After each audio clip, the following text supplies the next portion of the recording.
Hello. So, we're back with another research video. So I was thinking about it, and one thing that happens to everybody every day, multiple times a day, is we get itchy. But it's like, okay, why though? What causes that? Why, you know what I mean? Like, you're just going along with your day, and then all of a sudden, your head's a little bit itchy, or you're sitting at work at your computer going along, and all of a sudden your foot is itchy for no reason. It's just like, well, why? What is that from? What caused that? What caused an itch on my foot? I'm wearing a sock and a shoe, and I'm just sitting here like, why is my foot all of a sudden itchy? So I figured, why not try to learn about it? So first we're going to go to the definition of an itch. So this says, let me just make sure, that it's all the way down. So this says that an itch is an uncomfortable sensation on the skin that causes a desire to scratch. It also says a skin disease or condition of which itching is a symptom. Kind of like my eczema video, how my hands can get itchy. It's mostly because of that. Then there's informal, which is kind of like a, the slang way, a restless or strong desire, the itch to write fiction. Also, scabies. I guess that's what they said back in the day. Nobody really has scabies anymore. Verb. Itch, third person present, itches, past tense, itched, past participle, itched. Gerund or present participle, itching. It would be the site of or cause an itch. That bite itched like crazy. Of a person experiencing itch. I don't understand what that means. Informal. Feel a restless or strong desire to do something. Your hands itch to take the wheel. So that's kind of like the itching to write fiction, just a little bit different. This example, the wheel one is a little bit more of a instant tangibility, while the other one is a project. So anyways, we have the origin, Old English, Geis. Noun. Geschehen, verb, of West Germanic origin, related to Dutch juk, noun, and Dutch jucken, German jucken, verb. Now, let's do some science. Why do we scratch that itch? So this answers both, because when you really think about it, scratching is kind of more of a pain. Think about if you don't have an itch and you just start scratching, possibly you're going to hurt yourself. So when you have an itch, so why does that actually not hurt and it feels good? So check out that guy. Ooh, he's styling. Ooh. You know what? I'm going to use him as the thumbnail. Let's just take his picture. Alright, back to being serious. Why does this look bigger now? Alright, they put a little story in the beginning. If itching keeps you up at night, you're not alone. Pruritus, I guess is the scientific way of calling itching. Oh, I got a pruritus right here. Oh, that's better. Is a sensation we all experience daily, which I said in the beginning. Some of us more than others. To ditch the itch, most of us resort to scratching to get relief. While this may feel, so good, the moment you swipe at your skin, you trigger something known as the itch-scratch cycle. What is an itch? I'll just give this person a voice. It says down here, Dr. Melanie Palm. An itch can feel like a burning sensation, a slightly electrical or a periodic non-painful sensation, or like something is crawling along the skin. Which I just said her name, and she is a board-certified dermatologist and cosmetic surgeon. Other than being extremely annoying at 2 a.m., an itch is a sensation caused by stimulation of nerve cells in the skin, which this doctor, who's the founder of that dermatology firm, says causes us to scratch. Why does scratching feel good? If you think about it, scratching is a type of pain, yet we rely on it to get rid of an itch, which I already said. When we scratch, Mudgel says we send low-level pain signals to the brain. These pain signals temporarily distract the brain from itch. These pain signals also release serotonin in the brain, which he says feels really, really good. But serotonin also resets the itch cycle. In some cases, this can create a never-ending itch scratch cycle. When watching videos on demand? Ugh. Why do we get itchy? To stop the constant need to scratch your scalp, back, or any other area of the body, you need to know why you get itchy in the first place. Itching is caused by a complex interaction between cells of the skin and our nervous system, Mudgel says. Various cell types, proteins, and inflammatory mediators are involved. Chemicals released in the skin send a message to the spine through nerves in the skin. Then the spine communicates with the brain and we become itchy. Yeah, Is this the same guy? Oh, Palm is a woman, right? Let's go back to see my characters. Yep, Palm's a woman. Where were we? One of the most common causes of itch on the skin is dry skin, which causes microfractures within the skin barrier, Palm says. When this happens, local inflammation from cell signaling occurs and chemicals like histamine and kinins are released. This causes tissue redness, swelling, and nerve irritation that are then interpreted by our body as itch, she explains. Hives, irritants, or contact exposures on the skin can lead to a somewhat similar phenomenon as dry skin. All of these conditions can cause skin irritations and swelling, and local release of irritating chemicals from cells such as eosinophils and basophils that irritate skin's nerves and create an itching sensation. Oh, I should probably read that seriously because that was actually some good information. So, all of these conditions can cause skin irritation and swelling, and local release of irritating chemicals from cells, such as eosinophils and basophils, that irritate skin nerves and create an itching sensation. Okay, that's just a bad sentence. No wonder it doesn't make sense. When to look for a cause. If you're not getting relief, or your itching is getting worse, it might be time to see your doctor. During your appointment, it's important to provide your doctor with a detailed history so they can get to the root cause of the itch. Palm says this includes information about any medical conditions, surgeries, medications, supplements, topical skin care products, occupational or recreational habits, travel history, or food allergies. All of these are possible causes of an itch and should be systematically eliminated to identify the root cause of itch.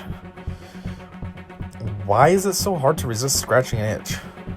Itching is an inherently harassing and annoying sensation.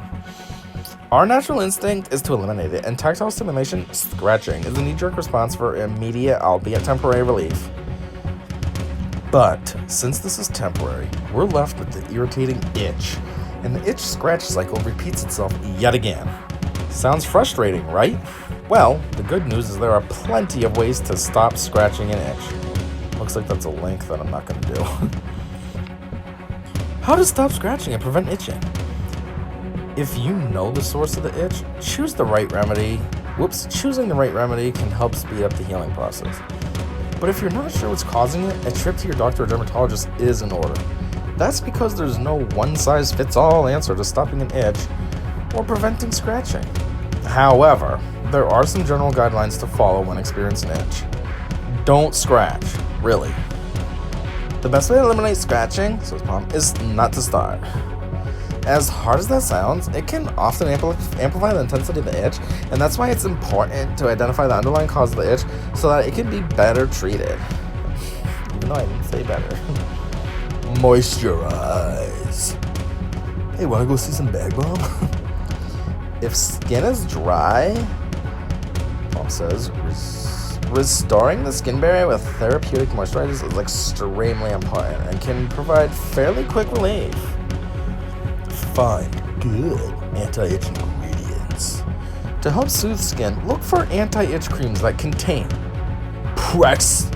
pramoxine, capsaicin, menthol, cigarettes. Try a topical corticosteroid. And if skin is inflamed, Palm says a topical corticosteroid or calcineurin inhibitor may be in order. Use an antihistamine. Antihistamines are another popular option to relieve itching related to allergies and other skin conditions such as hives. OTC oral antihistamines include non-drowsy products like Allegra and Claritin. You can also use Benadryl or chlortrimidine, but proceed with caution. These products can cause drowsiness. Apply a cold pack. Additionally, the ADD, the AAD, says applying a cold cloth or ice pack to the itchy area for 10 minutes or taking an oatmeal bath can help calm itchy skin. Keep those hands busy. To avoid continuous itching, Palm says it's important to occupy your hands so you're not unconsciously scratching. A stress ball or activities that occupy the hands so that they cannot be tempted to scratch and itch may be helpful for some time. AAD anti-itch tips. Lastly, to help prevent itching, the ad recommends using fragrance-free products, bathing with lukewarm water, avoiding extreme temperature changes.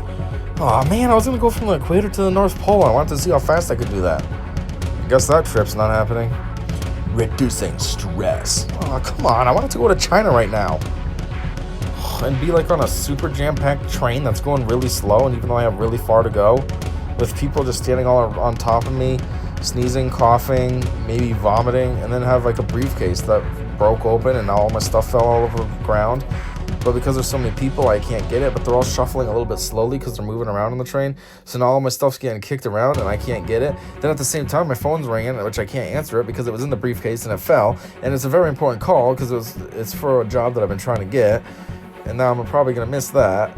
All the while, I really have to go to the bathroom, so that's killing me as well. And like I said, the train's barely moving. We're not at the station anywhere. We're somewhere along the track, but not anywhere that you can just stop and get out because it's in a weird area. Plus, you're on a subway, so like there's walls. Yeah, that was like my thing I wanted to do. And now it says reduce stress. Whatever. The takeaway! Itchy skin and persistent scratching might be annoying, but it's not always cause for concern. That said, if home remedies and OTC products aren't providing relief, or the need to scratch is just increasing, you may want to talk to your doctor or a board-certified dermatologist to find out what's causing you to itch. With the proper diagnosis, you'll be able to find an effective treatment. Let's see their sources, so they can be my sources as well. Ooh, personal interviews from this year. Holy crap, it's a brand new article. A Mudgul and Palm. What? Oh, there's another article. I'm not reading that one. Alright, so there you go. Alright, so there's one more article that'll tell a little bit more. Let's check this guy out. So it's Science Alert. Here's why you get itchy and why scratching feels so good. I don't think I'm gonna read this whole thing. It's just an article I found before that was halfway decent. So like this one says, it's talking about people that have some disorders. Like one case study, a woman had such an itchy scalp that she scratched through her brain. It's kind of intense, but so itching is an incredibly strange sensation that scientists still don't fully understand. The itch sensation is technically known as pruritus, and it's thought to have evolved as a way to protect skin, our largest organ, from parasites and buildup of dead cells. After all our other organs are tucked away safely inside our bodies, where they can be fully protected by the immune system. But our skin is our first line of defense, constantly in contact with the outside world, so it makes sense it evolved some unique ways to stay intact. It also explains what is happening. It also explains why itching is contagious. Back in the Paleolithic days, when we all lived in close quarters, if you saw an infested tribesmate scratching away at themselves, it would make sense that you should start scratching too, in order to avoid being bitten or infected by whatever was bothering them. But it doesn't explain why an itch produces such a unique and maddening sensation. As this video up here... Okay, hold on, what happened? Oh boy, the words aren't showing up. Nah, I just screwed up the video.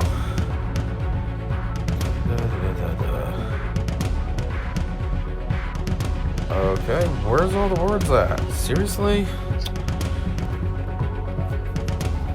But it doesn't explain blah, blah, blah. As the video explains, up until a decade ago, scientists actually thought an itch was just another milder type of pain, using the same receptors in the epidermis that relay chemical and electrical messages up the spine and to the brain to tell it something hurts. But we now know that itching actually has its own specific circuitry, involving its own chemicals and cells. And while we all have different responses to pain, we share a universal response to itching: scratching. It turns out scratching feels so good because it causes a low-level pain signal to shoot up to the brain and override the itch signal that to provide us with relief. That's why pinching or slapping the itchy spot can work too. Unfortunately, some of those relieving chemicals, including serotonin, can actually make it easier for the itch signal to be re-triggered. That's why it's common for scratching to make you more itchy, kicking off a vicious cycle scientists call the itch-scratch cycle. Damage to the nerves involved in that cycle can result in uncontrollable itching without any stimulus. When that happens, these are jointly known as pruritus disorders. I think we're talking about disorders now, and I didn't want that. Yeah, I didn't want that, because I just wanted to know about itches in general. So, I guess that's about it. Kind of answers the question, I suppose. Makes a little bit more sense now if you have something going on, like some, I don't know, a little mite or an old dead skin cell that needs to come off. I'm gonna say I learned something, but I feel like I got a little bit more insight as to what's happening now, so hopefully this helped you as well. And as always, until next time, I said, see ya.